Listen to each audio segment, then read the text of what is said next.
Have you ever chased something blindly in your life? Got so obsessed about chasing something that you blocked everything else out, lost concern, consideration for everything and everyone else because it was so important to you that you chase whatever it is that you were chasing?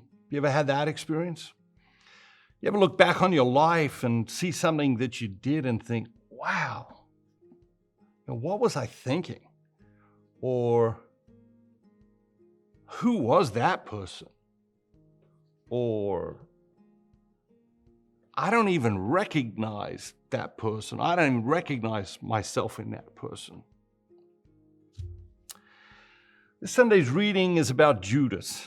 And of course, of the many, many people in the Gospels, he's one of the hardest people for us to see ourselves in. I had a great line a few years ago about like the lesson of Judas. And it was this, it was be careful who you become in pursuit of what you want. Okay? Or be careful of who you become in pursuit of what you're chasing. And sometimes we get so fixated on what we want, sometimes we get so fixated on what we're chasing that we cross lines. We compromise ourselves, we compromise other people. We hurt ourselves, we hurt other people. We betray ourselves, we betray other people, and we turn our back on God and all that's good, right, noble, just in this world because we get so obsessed about whatever it is we want. And it's this line, be careful who you become in pursuit of what you want, or be careful who you become in pursuit of whatever it is you're chasing.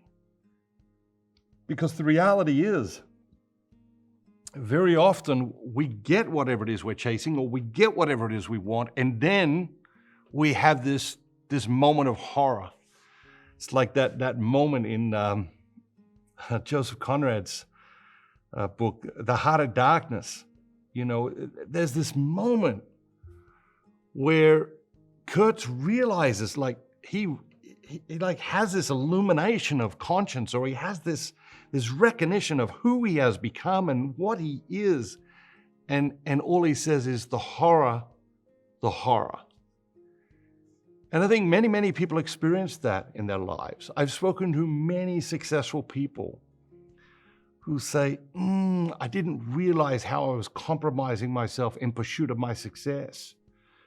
Who say things like, I don't like what becoming successful did to me. And as I hear that, I think, okay, like becoming successful didn't do it to you. You did it to yourself by recklessly and carelessly pursuing, what it was you were obsessing about or wanting above all else or chasing. And so my question for you today is what is it for you right now? It might have been many, many things in the past, and you might be able to look back in the past and see, oh, yeah, when I was pursuing that, I didn't like who I became, Be careful who you become in pursuit of what you want. But most important, what is it that you want now? What is it that you're obsessing about now? What is it that you're chasing more than anything else now? What is it that you want more than anything? What is the most important thing in your life? What are you fixated on? And what's that doing? What is that pursuit doing to you? Is it helping you become a better version of yourself? Is it helping you become all God created you to be, more of who God created you to be? Is it helping make you a better husband, wife, brother, sister, son, daughter, friend, colleague, neighbor, citizen? Or is it doing the complete opposite of that? This Sunday's reading, we experienced Judas. Then one of the 12, who was called Judas Iscariot, went to the chief priests and said, "What will you give me if I deliver him to you?" It seems so cold, right? It seems so calculating. And we sit here and we think, what was Judas thinking? In reality, he wasn't thinking, He wasn't being careful of who he became in pursuit of what he wanted. What did he want? Who knows what he wanted? What was he thinking, He did have the moment of the horror. He did look back and say, what was I thinking? He did look back and say, I don't like that person. He did look back and say, I don't even recognize that person. That wasn't me. I don't recognize.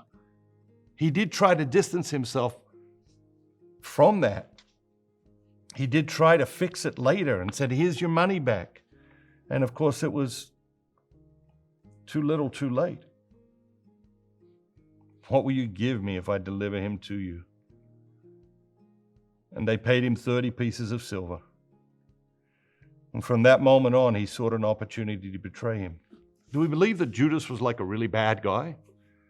Do we believe that Judas was trying to do something really bad? Or do we believe that Judas had some other goal that he thought was more important? Maybe he wanted Jesus to be a great political leader. Maybe he wanted Jesus' kingdom to be in this world. And maybe Jesus had disappointed him. Maybe Jesus had let him down. Maybe Judas thought someone else could take that place. Maybe Judas thought he could take that place. Who knows? We don't know what he was thinking. What we do know is that we all make the same mistake in little ways, big ways, throughout our lives. We're careless with who we are becoming. We become ambition's prisoner. We're careless with who we're becoming. We're reckless in our pursuit of what we want. And even if we get what we want, who we become then frightens us. Because we did it for the wrong reasons, or we went about in the wrong way, or we were careless with our soul, or careless with other people's minds, bodies, souls, and spirits, or a combination of all of that. That's the lesson this Sunday. Who are you becoming? What are you pursuing? What are you fixated with? What are you obsessed about? What are you chasing more than anything else at this time in your life? And who are you becoming in pursuit of whatever that is?